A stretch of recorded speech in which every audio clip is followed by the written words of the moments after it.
Olá, seja bem-vindo ao nosso canal. Hoje contarei uma das histórias de Chico Xavier, uma de suas psicografias, na verdade, que ele trouxe em uma de suas inúmeras obras. Você sabia que Emmanuel, o mentor espiritual de Chico Xavier, já esteve encarnado na época de Jesus? Isso mesmo, antes de ser conhecido como Emmanuel, ele viveu como Públio Lentulus, um senador romano poderoso e respeitado no Império. Pouca gente sabe, mas antes de ser o Emmanuel, que orientou Chico Xavier por tantas décadas, ele foi um homem comum, com virtudes, mas também com muitos erros, muitos defeitos. Estamos falando de Públio Lentulus, senador romano, uma das figuras centrais do livro Há 2000 anos, obra psicografada por Francisco Cândido Xavier.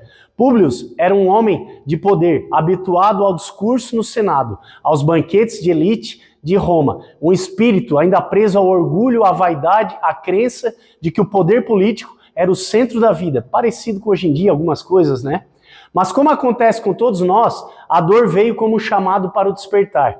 Nessa psicografia, somos levados de volta aos tempos do Cristo, onde conhecemos a história desse homem orgulhoso e de coração endurecido. Públio era um político influente, mas vivia um drama pessoal. Sua filha pequena, Flávia, estava gravemente doente, com uma enfermidade que a medicina da época não conseguiu curar.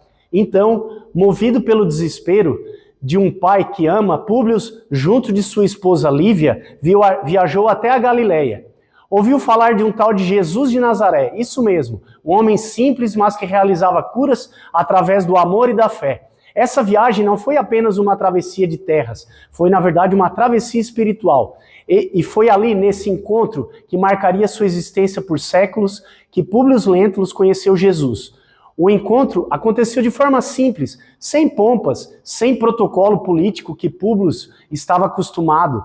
Diante de Jesus, o senador viu um olhar que ultrapassava o tempo, um olhar que parecia desnudar sua alma. O senador, mesmo carregado de orgulho e ceticismo, ficou profundamente tocado pela presença e pela bondade do Cristo.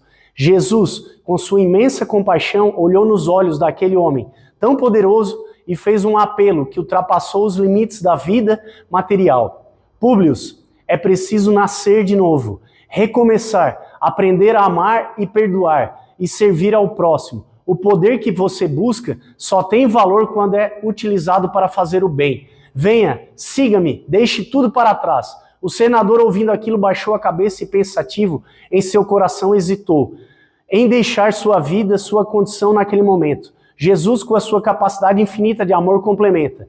Em decidindo permanecer nesse caminho, levará cerca de 1000 anos até que venha me seguir. Jesus despediu-se e seguiu, e diante daquele homem simples, mas espiritualmente grandioso, Públio Lentulus foi tocado pela primeira vez a verdadeira luz do Cristo. Flávia foi curada, mas o maior processo de cura estava apenas começando, dentro do próprio senador. A partir dali, sua vida entrou em um processo de transformação, lenta e dolorosa. Enfrentou perseguições, provações e amarguras. A cada encarnação seguinte, foi aprendendo, caindo e levantando, até se tornar Emmanuel, esse espírito de luz, hoje conhecido por todos nós. Ao longo da obra, vemos Públio enfrentando perseguições, desilusões e perda de tudo que julgava ser importante. Sua rigidez política, seu orgulho e sua dificuldade de perdoar o levaram para caminhos muito dolorosos. Mas foi a semente plantada naquele encontro com Jesus que o acompanhou por séculos. Depois dessa vida, Públio reencarnaria novamente, enfrentaria outras provas muito difíceis e só muito tempo depois, em nova condição espiritual, assumiria o compromisso de trabalhar pela divulgação do Evangelho segundo Jesus, agora com o nome que conhecemos, Emmanuel. A história de Públio Lentulus é a nossa história. Quantos de nós ainda temos endurecidos nosso coração, precisando de um encontro verdadeiro com Jesus, que nos faça mudar o rumo? Porque no final o tempo passa, os cargos, os títulos, os bens materiais ficam, mas o que realmente permanece é o quanto aprendemos a amar. E você, o que tem feito com as oportunidades de renascimento que a vida te dá? Aproveite a sua vida, aproveite a sua história, tente mudar, reflita sobre isso. Deixa você um grande abraço e até mais. Valeu?